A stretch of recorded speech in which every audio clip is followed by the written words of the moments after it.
democracia no significa delegar el liderazgo y el poder que tú tienes y que te confirió el pueblo de tomar las decisiones. Entonces, que los presidentes tienen miedo de pagar el costo político. Por eso me gustó que el presidente electo José Raúl Mulino, creo que en la reunión con los civilistas dijo, aquí lo que pasa es que le tienen miedo al costo político. Eso es efímero, es cierto, es efímero. Te garantiza supervivencia, manejo, lo que llamaríamos en política matraqueo. Es lo que te permite el costo político. La credibilidad de poder sentarte y conversar con otras personas y llegar a esos consensos que habla Guillermo. El gobierno manda. Si el gobierno se equivoca, corrige y vuelve y manda. Pero en esa pequeña palabra es que está el secreto de gobernar. Corregir. Comenzamos con la tertulia de martes aquí en Radio Ancon. Como ustedes se imaginarán, por lo que pudieron haber estado viendo, ya comenzamos nosotros a hablar en el podcast del Medio Tiempo. Lo que pasa aquí es que nosotros hemos estado gobernados por presidentes que le tienen miedo a pagar el costo político. Con nosotros Saraís Pineda. ¿Cómo estás, Saraís? Buenos días, Guillermo. Periodista y politóloga, empresaria, radiodifusora. Politóloga no. Por el respeto a quienes llevan el título politóloga no. Buenos días, Guillermo. Buenos días, Panamá. Buenos días, Radio Ancon. Buenos días, Néstor. ¿Cómo estás? Un gusto verte. Aquí con los muchachos también, Diego. ¿Quién fue que me dijo una vez que yo le dije doctor y me dijo, no, yo no soy doctor? Y era verdad, no era doctor. No es como el licenciado. Entonces, el otro día estaba hablando con Joey Vega, yo hacía un programa con Joey Vega, y me estaba recordando de que, ¿tú te acuerdas cómo le decía a ver Pérez Valladares? Yo le decía al licenciado Pérez, cosa que a él le molesta, tú no tienes idea. Nunca me he caído bien en Ernesto Pérez Valladares, pero es una cuestión de, no me ha hecho nada, nunca me hizo nada, pero es una cuestión como de mala sangre, pues así, lo veo y no me cae bien. Pero yo reconozco que hizo un buen gobierno. O sea, yo siempre lo digo en voz alta. Él hizo un buen gobierno y yo diría que después del de Martinelli y el de Martín, fácilmente ha sido el otro buen gobierno que hemos tenido. Ya de ahí para abajo ya estamos en negativos. Pero a él le reconozco eso. Tuvo otro tema que fue recuperar y democratizar el PRD, cosa que fue una batalla que yo tengo que reconocer que fue dura adentro, cosa que le va a tomar ahora a los otros. Pero de que es licenciado Pérez. Así que, pero bueno, no vamos a entrar en eso porque yo sé que aquí hay amistades del hombre. Y Néstor González está con nosotros. Buenos días, Guillermo Sarey, a los oyentes. Ex ministro de Estado y abogado. Oye, se nos perdió José Abel Almengor, el doctor José Abel Almengor. Desapareció. Algo sabe que nosotros no sabemos. Recuerda también, Guillermo, que él está ahora es escritor. Sí, el hombre está enredado con el tema de la historia de las pequeñas ligas en este ese momento. Debe ser de esos tipos que se queda escribiendo como hasta las 4 de la mañana y se duerme ahí en la silla y después se acomoda. Yo conozco un escritor español que tiene su sala de escritura y ahí tiene una cama. O sea, él no duerme con la esposa cuando está escribiendo ni nada. Se duerme ahí mismo y se levanta y sigue escribiendo. Claro, porque es el momento en el que el cerebro más trabaja. Claro, vienen las ideas y de una vez se para y Si nosotros pudiéramos grabar los programas que hacemos cuando estamos dormidos, a mí sí me da rabia, sería un espectáculo. Cuando yo me levanto, tengo un montón de ideas, voy a hacer si esto, voy a decir lo otro. Y cuando ya llego al micrófono, dije, ¿qué era lo que yo iba a decir? Pero hay, sobre todo los escritores, cuando tienen esos momentos, se levantan, inmediatamente empiezan a escribir, tienen una libreta al lado y empiezan a escribir para poder sacarle provecho a la idea, porque no tienes esa conexión todo el tiempo. Es algo muy bonito, la verdad. ¿Y por dónde comenzamos? Por Camacho. Yo quiero comenzar por algo que dijo Nehemías, que lo voy a refutar, porque Nehemías dijo en el bloque anterior de que todas las personas que habían ingresado, y también lo decías tú, Guillermo, a la Asamblea Nacional de Diputados salían desprestigiadas. Pues yo tengo que decir todo lo contrario. Yo, gracias a Dios, fui a la Asamblea Nacional de Diputados, fungí por 7 meses en este quinquenio que está terminando como directora de comunicaciones del Parlamento del Estado, y salí con la credibilidad intacta. De hecho, cuando me solicitaron la renuncia, yo dije, yo no voy a renunciar porque yo no estoy renunciando, ustedes me están despidiendo por un tema político. Y me dijeron, no queremos que te vayas, quédate como asesora de la presidencia. Y le dije, no, gracias. Yo entré como directora de comunicaciones del Parlamento y me voy como directora de comunicaciones del Parlamento. Pude volver a los medios de comunicación, que de hecho la radio es parte de mi negocio privado, y pude volver con la credibilidad intacta y gracias a Dios aquí estoy. Así que yo difiero con esa posición porque depende de la persona, Guillermo. Cuando tú llegas a un lugar, a trabajar, cuando tú llegas a un lugar sabiendo que tu nombre es tu marca, es lo que a ti te representa y lo que te va a representar por el resto de la vida, el desprestigio es muy difícil que te acompañe. Así que, reitero, hay personas en la asamblea que han entrado y que han salido intactas, entre ellas yo, y eso le agradezco a la disciplina con la que me educaron y me formaron en mi hogar, pero sobre todo con la credibilidad o con la convicción, perdón, intacta de que el país era lo prioritario. Yo me acuerdo que cuando yo llegaba a la asamblea hablaba con los diputados y le decía a los diputados institucionalidad. Me miraban como que yo era un bicho raro. O sea, ¿qué significaba esa palabra? El 90% de los diputados que me miraban de esa forma, de cualquier partido político, no volvieron a la Asamblea Nacional de Diputados, porque no entendieron el cambio social que el propio panameño estaba exigiendo y que ha quedado plasmado y confirmado el 5 de mayo. Tu punto es bueno y lo certifico. Nada más que te aclaro que él estaba hablando de los asesores de los diputados. O sea, lo que él estaba hablando era de la conformación de cara curul, y que en vez de nombrar asesores profesionales, personas con... o sea, lo que está abogando es porque se suban los salarios a los profesionales que van a trabajar con los diputados, sí, para que ellos puedan acceder a buenos profesionales, porque si no, vas a tener que nombrar al activista y al otro. Pero pasa, Guillermo, y pasa en la asamblea, y el exministro aquí no me dejará mentir, que el tema no es que las personas que estén allí no sean profesionales. Muchos están graduados y tienen experiencias y maestrías y todo lo demás. Lo que pasa son dos cosas. Lo primero, que falta voluntad. Si tú puedes estar más graduado que un termómetro, si tú no tienes la voluntad de hacer, lamentablemente, sí, no logras la ejecución o no logras definir. Y también si el pensamiento de quien te dirige es un pensamiento pequeño, una mentalidad de pueblo, y lo digo con mucho respeto, yo vengo del interior de la República también, pero cuando me refiero de pueblo es al desarrollo de la nación, lamentablemente no vas a avanzar. Yo tuve momentos muy, muy tensos en esa visión que lamentablemente no comprendían el riesgo político que se tenía en ese momento. Por eso terminamos con los estudiantes de la Universidad de Panamá dentro de la universidad. Mira, Irma Hernández, que era asistente de Juan Diego Vázquez y ahora es la alcaldesa de San Miguelito. Pero ella estuvo en la alcaldía también. De San Miguelito. Sí. Ella trabajó un tiempo. Y a donde quería llegar no es solamente que las personas estén o no estén más graduadas con termómetro. El tema es que cuando la persona se ancla en un mismo sitio por 10, por 15, por 25 años, ahí hay gente que tiene historia de 30, 35 años trabajando. Hay un problema. Hay un problema porque no hay una renovación real del personal y de la mentalidad acorde a lo que se está exigiendo en la globalización o los avances rápidamente que está dando el mundo. Entonces, ahí es donde radica el principal problema. No es malo, por eso te preguntaba si Yalipiti ya se jubiló. El tema aquí es que no tiene nada de malo tener 20, 30 años en una institución. De hecho, muchas instituciones se cimentan en mucha gente con mucha experiencia. El problema es lo que tú dices. ¿Qué hace la cabeza? Si la cabeza tiene un pensamiento de kiosco, no sirve para nada. Pero, bueno, tú tienes la experiencia, Néstor. Tú llevaste casi a la firma el Tratado de Libre Comercio con China. Que eso se pudo hacer porque tenía un ministerio con la experiencia y con la personal ahí. Pero vino este gobierno y, bueno, viste lo que pasó con la mina. Entonces, con el mismo personal, tú puedes hacer un gran trabajo o un trabajo pobre sin resultados. Hay un tema que tocó Sarey que es muy importante, es el tema de la institucionalidad.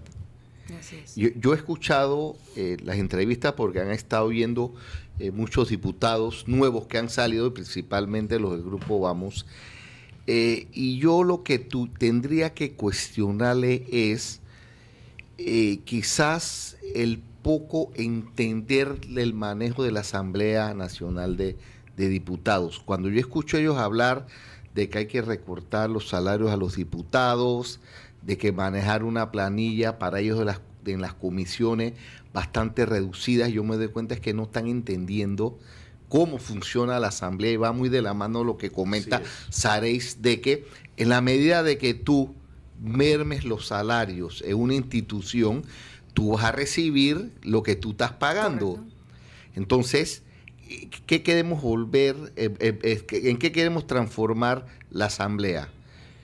en una institución fuerte, democrática, fiscalizadora y que aporte a Panamá. Lo que no queremos transformar aquí la Asamblea es que los diputados creo que ganan 7,000 y tanto de dólares, correcto, disminuir el salario.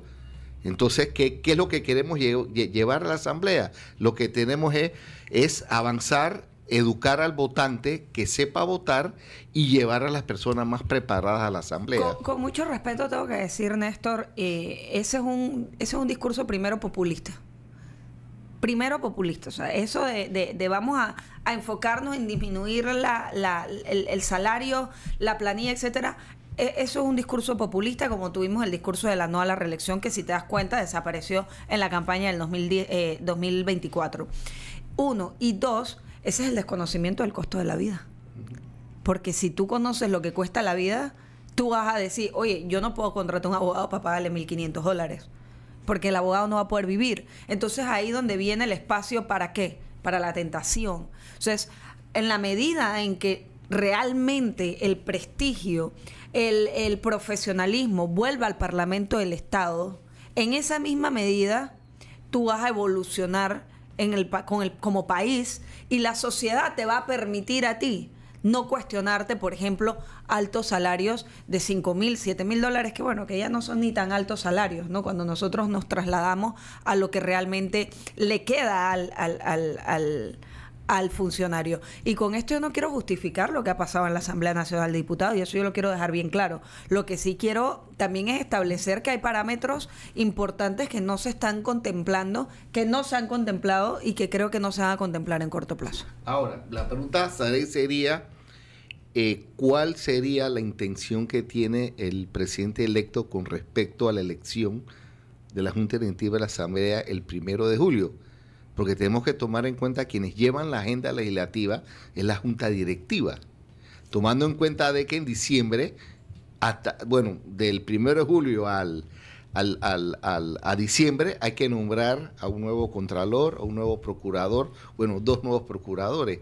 ¿Cuál sería la agenda? Porque un poco lo que pareciera que es la intención del presidente electo, Raúl Mulino, es... y dado lo que he visto que ha estado hablando con todas las bancadas, pareciera que la intención de él es buscar un consenso más que imponer, como tradicionalmente hemos visto en Panamá, quién va a ser el presidente de la Asamblea, si es que no tiene los votos su partido o la coalición que llegó al poder. Pero sería interesante qué es lo que va a pasar el 1 de julio, y viendo lo señalado por parte de Camacho, de que está declinando a sus aspiraciones y se somete a lo que decida su bancada. Lo primero es que el presidente electo de la República lo ha manifestado entre líneas y, bueno, ya después lo dijo claramente, él no se va a meter en esa elección porque él, hasta donde yo he podido leer entre líneas, deja clara la independencia del órgano del Estado y que sea su propia decisión. A lo interno de su partido entiendo que el candidato va a ser Ariel Vallarino, quien estaría logrando la presidencia de la Asamblea Nacional de Diputados. Pero miren, aquí nos preocupamos por quién va a ser el presidente, el primer vicepresidente o el segundo vicepresidente. Realmente lo que debemos estar preocupados es por quién va a ser el secretario general y el subsecretario general de la Asamblea Nacional de Diputados. Realmente, ¿quién va a ostentar ese puesto? Hasta hace unos días se hablaba de la actual diputada Yanibel Ábrego. Con el cambio o el giro de timón que acaba de dar la elección interna de Realizando Metas, Yanibel Ábrego veo difícil que logre la Secretaría General de la Asamblea. Entonces ahí es donde debe llegar un abogado serio, un abogado serio y un tipo con conocimiento político, porque a mí de nada me sirve un abogado estructurado si no tiene el olfato político, porque volvemos a lo mismo, vas a quedar encajonado en una Asamblea Nacional de Diputados que por la sensibilidad de los temas va a quedar en medio de una crisis sociopolítica nuevamente como la que vivimos hace 5 años. Dicho esto, la agenda de los nombramientos, el presidente también ha sido claro en decir, yo voy a nombrar el procurador. Le preguntaron, ¿usted va a utilizar el foro que estaba recomendando, se me olvidó el nombre, a los procuradores, donde iban las hojas de vida y ellos mandaban una terna? Claro, la concertación. Y no, él pero eso era con los magistrados, Sareis. Sí, pero él no, se lo preguntaron. Sí, la pregunta se le hicieron si iba a recurrir si iba a recurrir eso con los procuradores, y él dijo no, el procurador lo nombro yo. Y está bien. Sí, porque la Constitución. Exactamente, ¿y quién escogió esa mesa? ¿Quién le dio liderazgo a las personas que están ahí adentro sentadas para que decidan por el hombre que nosotros le dimos el liderazgo, que es el presidente de la República? O sea, a mí me parece excelente que sea el presidente de la República quien decida bajo su criterio estructural de lo que él entiende como gobierno y como gobernabilidad, quién va a ser el procurador de la nación, de la administración, y quiénes van a hacer sus propuestas como magistrados. La Asamblea tiene que, y la Comisión de Credenciales tiene que jugar su rol, tiene que cuestionar, tiene que investigar, tiene que indagar, pero si no juega ese rol, simplemente vamos a entrar nuevamente en la politiquería. Y yo espero que los pocos diputados reelectos que carecen del poder político en este momento a lo interno del Parlamento entiendan cuál es el papel que tienen que jugar. Lo que pasa es que aquí se instauró este casting para magistrados y para el procurador y para imagínate que nosotros una cosa de casting acabamos de invertir en el año 2010, en este quinquenio que está terminando, una cantidad de dinero importante para hacer estudios psicopedagógicos, psicológicos. Bueno, ¿te acuerdas el procurador aquel que le hicieron un estudio no sé qué cosa y un buen día se fue? De conocimiento, de actitudes, de aptitudes, y acabamos de estar, y esto está entredicho todavía, y bueno, ya medias verdades han ido saliendo, y está entredicho, yo digo, porque los propios colaboradores de la empresa aérea no pueden hablar porque los obligan a firmar acuerdos de confidencialidad. Pero quedamos con una magistrada que supuestamente tiene tendencia racista. A mí me preocupa eso, sí. ¿Nos debe preocupar a la sociedad en general? Sí. Porque tú no puedes ser discriminatorio en el momento de ejercer las leyes, y menos en el momento de ejercer un cargo como ese. Entonces, ¿de qué nos ha servido toda esta esta tendencia moderna que se implementó si al final los resultados no fueron los que nosotros esperábamos? Lo que pasa, Sarey, es que democracia no significa delegar el liderazgo y el poder que tú tienes y que te confirió el pueblo de tomar las decisiones. Entonces, ¿qué es lo que pasa? A veces algunos presidentes piensan que delegar o llevar a una mesa las decisiones para magistrado y demás, cuento estoy siendo más demócrata que todo el mundo, y eso a la larga no funciona, porque si no eliges al que ellos quieren, porque te mandan una terna o una lista corta o larga, vas a tener un problema de todas maneras. Asume tu responsabilidad. La habilidad de gobernar es la no imponer, sino lograr el consenso previo a que tú hagas la acción, porque para eso hay mecanismos, es que para eso lo tienes. Y fíjate que... Y te iba a decir algo más, Sarey, es que la Constitución es absolutamente clara.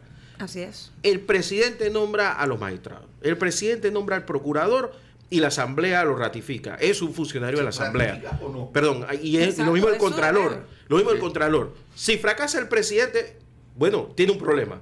Y tiene él que resolverlo, no la Asamblea. ¿Qué ha pasado en los dos últimos gobiernos? Aquí el Ejecutivo se ha dicho, yo no me voy a meter en un problema que es de él, y se lo voy a dejar a ustedes. Y lamentablemente la Asamblea lo que pasa, no ha asumido el papel. Lo que pasa, Guillermo y Néstor, que muy bien, tu punto es clarito, mejor imposible.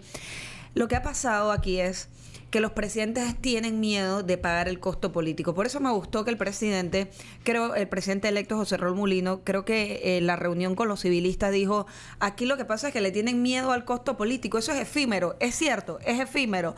Te garantiza supervivencia, manejo, lo que llamaríamos en política matraqueo. Es lo que te permite el costo político, la credibilidad de poder sentarte y conversar con otras personas y llegar a esos consensos que habla Guillermo. Lo que pasa aquí es que nosotros hemos estado gobernados por presidentes que le tienen miedo a pagar el costo político. Uno, en los dos últimos gobiernos clarito está. Y dos, que cuando les cae el costo político encima, simplemente dejan de gobernar. Lo hizo Juan Carlos Varela cuando nombró a las magistradas que les rechazaron una y otra vez. Lo hizo Laurentino Cortizo también con la Constitución de la República, con el diálogo de la Caja de Seguro Social, con incluso el nombramiento de la Junta Directiva, de algunos miembros de la Junta Directiva que mandó a última hora a la Asamblea y los rechazaron. O sea, dejan de gobernar. Tú, si eres rechazado, pregúntate por qué te rechazaron. ¿Cuáles son los cambios que hay que hacer? Por eso es que aquí criticaron al presidente Mulino cuando dijo en la entrevista en La Estrella, y ese día me convenció de que era el tipo por el que había que votar, cuando dijo en La Estrella, si el gobierno se equivoca, el gobierno manda. Si el gobierno se equivoca, corrige y vuelve y manda. Pero en esa pequeña palabra es que está el secreto de gobernar. Corregir. Claro. Porque si tú no corriges y sigues en la terquedad, estás perdiendo el tiempo no tuyo como presidente, el tiempo de este país, de la gente que necesita que las decisiones se concreten. Y además de eso, si sigues en la terquedad, pierdes ese tiempo. Pero si decides no gobernar, el mensaje es claro para aquellos que sí se van a tomar la gobernanza. Y eso lo vivimos en octubre y noviembre del año pasado. Este gobierno dejó de gobernar. El presidente de la República dejó de ser presidente una vez le pusieron la banda presidencial. Por eso es que nosotros tenemos el desorden que tenemos. Y podemos poner ejemplos de grandes profesionales que hoy salen de espalda. ¿Por qué? Porque lamentablemente no tenían el liderazgo o la cabeza como correspondía para que los guiara o para que los apoyara. Y puedo poner el ejemplo de cómo salió el doctor Héctor Alexander de la presidencia de Martín Torrijos y cómo sale hoy el ministro Héctor Alexander de la presidencia de Laurentino Cortizo. Sí. Eso demuestra dos cosas. Dos liderazgos presidenciales completamente distintos. La misma persona. La misma persona, bajo dos liderazgos completamente distintos. ¿Es menos economista Héctor Alexander hoy que cuando fue ministro en el gobierno de Martín Torrijos? No, pero tenía distinto liderazgo. Y una cosa que yo puedo hablar por mí. Y nosotros nos sentamos en una mesa en medio de una crisis en la Asamblea. Yo le dije al presidente, hay que recibir a la gente. ¿Y qué me dijo un asesor que me voy a reservar el nombre que estaba todos puestos al lado mío? Presidente, los presidentes no se doblegan, ni en la dictadura se doblegaron. Y yo lo volteé a mirar y le dije, por eso es que tenemos la Asamblea que tenemos y la seguiremos teniendo. Sigue empezando la dictadura. Porque sigue empezando con un esquema anticuado. Pero bueno, Sarey, voy a hacer un poquito de historia. Recuerdan, bueno, Sarey estaba muy joven. ¿Recuerdas en el 78 yo no había nacido. Bueno, había nacido. ¿Recuerdas, Guillermo, con la huelga de los profesores y maestros? La manifestación que de OK, siempre he escuchado que Omar Torrijos dijo, después salió Omar Torrijos, el propio Omar Torrijos. Esto es lo que está pasando en Panamá y vino el tema de... El propio Omar Torrijos salió diciendo, oye, esto hay que corregirlo. Correcto. La palabra que usó fue textualmente, esto hay que corregirlo. Y al ratito, esto lo que usted me dice renunció Rollo, la garganta, no sé qué, todo lo que pasó. No, pero eso fue después. Bueno, y también podemos hablar de la huelga en el aeropuerto, de los estibadores, creo que era, con Ernesto Pérez Valladares. No, fue los controladores, perdón. Los que no están en su puesto, mañana todos están votados. Porque eso se trata de gobernar. No te vas a atrever, no sé qué, no te vas a atrever, estaban votados todos al día siguiente. ¿Y qué hemos permitido después de esto? Vámonos a las instituciones públicas, hagamos una lista de instituciones públicas y preguntémonos cuál, mira, no tenemos que preguntar cuál tiene, sino cuál no tiene un sindicato. Oye, el gobierno es para gobernar, mira los taxis amarillos. Exactamente. El martes los taxis son amarillos. No, que te vamos a cerrar la ciudad, que tú vas a ver. El miércoles los taxis, el martes son amarillos, el miércoles el que no tiene taxi amarillo no circula. Y el jueves todos los taxis estaban amarillos. Como tiene que ser. ¿Ya? Bueno, el poder es para usarlo, pero para bien. Para bien, claro. Para bien. Se acabó. Es que tú usas los mecanismos. El Estado te da mecanismos para que tú puedas ejercer. ¿Por qué? Porque la democracia nosotros la ejercimos el día de las elecciones. No, y la democracia se ejerce corrigiendo, como tú lo acabas de decir. Pulsas el país, la gente no está contenta, bueno, vamos a ver cómo. Pero tú eres el responsable. No puedes delegar el poder. El poder no se delega. El poder no se delega. Si no tendríamos una presidencia colegiada todos los meses como si fuera una junta directiva de un edificio. Y el poder no se ostenta, el poder se usa. Claro. Para bien. pero aquí se la pasaron alardeando y y algún día me volveré a tomar un café con el que era mi amigo Laurentino Cortizo, pues dicen, tus amigos son antes de ser presidente, después cuando son presidentes ya no son la misma persona. Y se lo voy a decir, o sea, aquí se la pasó ostentando el poder una y otra vez y nunca lo usó. Y nunca lo usó. Entonces, cuando tú dices, voy a hacer, pero no lo haces, no terminas de usar el poder, como los niños, le dices, te voy a castigar, pero el niño sigue porque tú no lo sigues, no tomas la medida. Entonces, lamentablemente, le das la cancha al otro. Las únicas 2 veces que yo lo vi y vi un presidente con pantalones fue cuando empezó a gritar, yo no fui hecho con leche condensada. Procurador, póngase los pantalones a todo el mundo. Tampoco usó el poder. Y la otra fue cuando empezó la pandemia, que hizo una conferencia de prensa en la presidencia, que estaba el ministro Alexander y otros más, y dice, va por buen camino. Cuando tomó el control y empezó a dar las pautas sobre el manejo de la pandemia. ¿Cuánto duró el control? Todos los escenarios que tú me planteas, Néstor, ostentó el poder, no lo usó, y te puedo decir exactamente por qué no lo usó. Él no estaba hecho de leche condensada, pero sus asesores estaban haciendo lo que le daba la gana. Sus asesores de comunicación estaban poniendo de rodillas a la gente. Sus ministros no estaban cumpliendo en ejecución. Entonces, o ostentó el poder o lo ejecutó, porque justamente en ese momento tenía que haber salido un montón de gente de la presidencia de la República y de los distintos puestos que tenía, incluyendo los que manejaban aquella mesa de contratación. El día que dijo, procurador, póngase los pantalones, ¿cuánto tiempo tenía que haberle tomado a Javier Caraballo? En aquel momento no era Javier Caraballo, era el procurador Ulloa, hacer una reingeniería del Ministerio Público. No la hizo, ostentó el poder. Ulloa se fue por la puerta de atrás, nunca le dijo a este país por qué se fue. El presidente jamás se lo explicó tampoco a este país, nunca ejecutó el poder. ¿Y qué pasó con esa conferencia de prensa con los ministros y diciendo que iba a tomar el control? Nunca lo tomó. Entonces se la pasó ostentando el poder, y que el presidente José Raúl Mulino, por eso yo tengo un tuit fijado en X o en Twitter para la gente que todavía no se conecta con este tema, que dice: el presidente ha abierto 2 claras peleas, una contra la Junta Directiva de la Caja de Seguro Social y otra contra las distribuidoras eléctricas. El presidente tiene que dar las señales claras de que va a ganar esas peleas, de que las está ganando, porque si no, habrá ostentado el poder, pero no lo habrá ejecutado. Bueno, y el otro tema que ha tocado mucho es el tema migratorio del Darién. Sí, esa reunión ayer de... O sea, hay unos temas muy importantes y tienes toda la razón, Sarais. Una cosa es hablar y otra cosa es hacer. Así que yo creo que... Mira, por aquí el hay perfil, 2 retos importantes. El presidente ha dicho lo de la Junta Directiva de la Caja de Seguro Social. El presidente ya lleva una ganada en este tema. ¿Cuál es? Que Enrique Lao no va a ir a reelegirse después de que trató, fíjate que esto es interesante analizarlo políticamente, porque Enrique Lao retó directamente al presidente con este grupo de consejo de ética, que la gente que estaba sentada ahí, que me parece gente muy profesional y muy prestigiosa, no sé qué hacía sentada allí realmente, y algún día se los preguntaré. No, ellos están en un consejo de ética de la Caja de Seguro Social. Entonces retó al presidente, sienta este consejo de ética, y aún así el presidente se mantuvo.